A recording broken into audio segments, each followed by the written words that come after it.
Felton. Thank you very much. Call me Jack. Okay, all right, Jack. Why don't we start with the early years, okay? Go back as far as graduation from the University of Michigan, which was in 1951. Then you got a master's in 52. And then you entered the Air Force and became first lieutenant of the Air Force Strategic Air Command during the Korean War. Now, talk about your career path then and how you transitioned from the Korean War and the military to public relations with U.S. Steel and Interstate Brands. I'd be happy to. If you go back to that time period, the Korean War is on. So I finished a master's, needed to do military service, went in the Air Force and waited to go through OCS.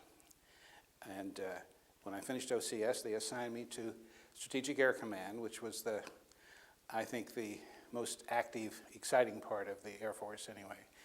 And we were stationed in Spokane, Washington.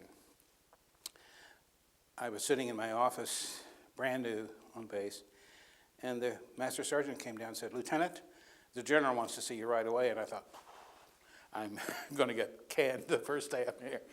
So I made sure my uniform looked at least a little better pressed and walked in and saluted and sat down. He said, "Sit down, Lieutenant. I've got a problem." And I thought, you called me in to tell me you had a problem. He said, "I have the best officers in the Air Force, the most talented bombers, the most talented of all the talent."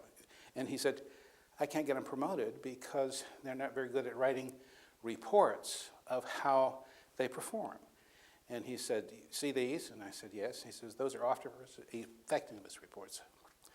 And I said, "Yes, I know about those." And he said, "Well, I want you to take these, go back to the reporting officer, and sit down with him, interview him, and find out what he really wants to say about the candidate.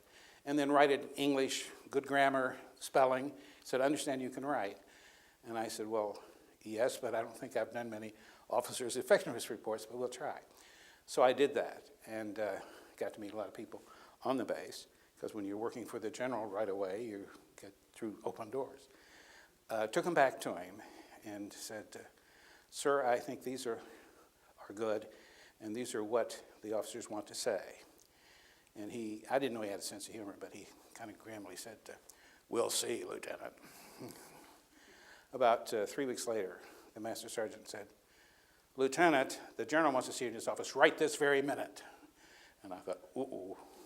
So I got there, and the General again, grim face, said, "Sit down, Lieutenant." He said, "I want to tell you something." He said, "Every single report you rewrote got promoted. You now have a permanent job with me, and you're going to write any GD thing I want you to write. Do you understand?" And I said, "Yes, sir."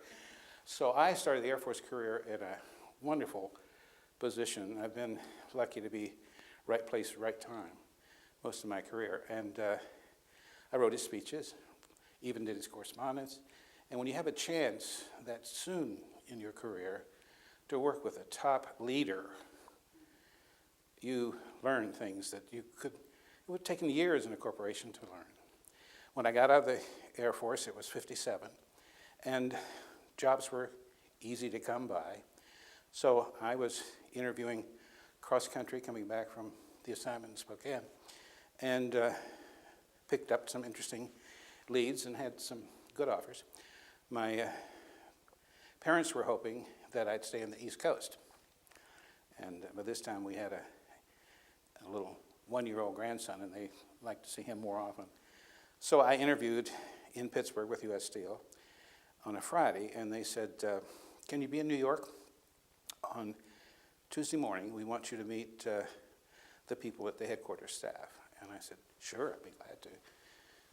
So I went back to my home in Roanoke, and then flew up on Monday to New York. And the biggest show on Broadway at that time was My Fair Lady. You couldn't get tickets. Sold out 6 months, people paying all kinds of dollars to get them. And so I thought, well, I want to see My Fair Lady. So I'm standing in line. It says sold out 6 months, standing room only. But there was a young lawyer in back of me. And I said, "You want to see this show?" And he said, "Yes." And I said, "Let's do what my father's done in New York lots of time. Let's watch the doorman, because the doorman that opened the limousines for people often had tickets. and often got them at the last minute. So I walked over and talked to him. I said, "Do you have tickets?" And he said, "Have a couple." And he said, "So what do you want for them?" And he said, $75. And that was a lot for a Broadway show. Was $10.80. And so I thought, well, that's too much. But we watched him. He didn't sell any tickets. Lights flashed for everybody to be inside. I walked over to him. I told the young lawyer, I said, "Get a $20 bill. We're going to see the show." Walked over, handed him a $20 bill. We sat 6-row center, critic seats for My Fair Lady. Next morning, I'm down at 71 Broadway, interview for U.S. Steel. And they're making small talk. "Well, when did you get to town, Jack?" "Last night." "What'd you do?" "Saw a show."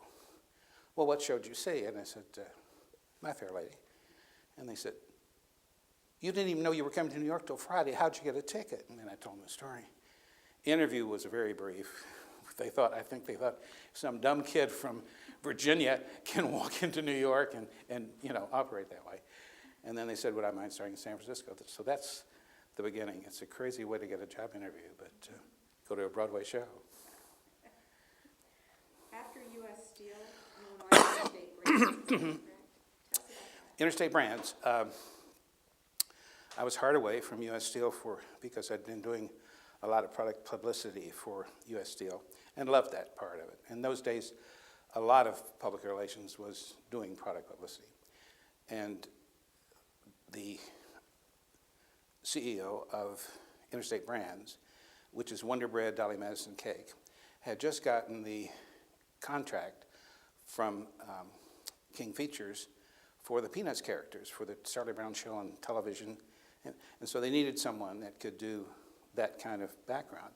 And if you recall, at Michigan was one of the few schools in the early days that recognized television was going to be part of journalism. And we had the Detroit station right on campus. So as students, we got to do shows on television that a lot of people wouldn't have gotten to do any other place else. So that was intriguing as an opportunity.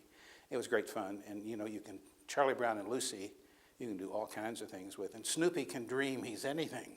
So you can imagine what you can do with speeches and presentations if you can use the Peanuts characters.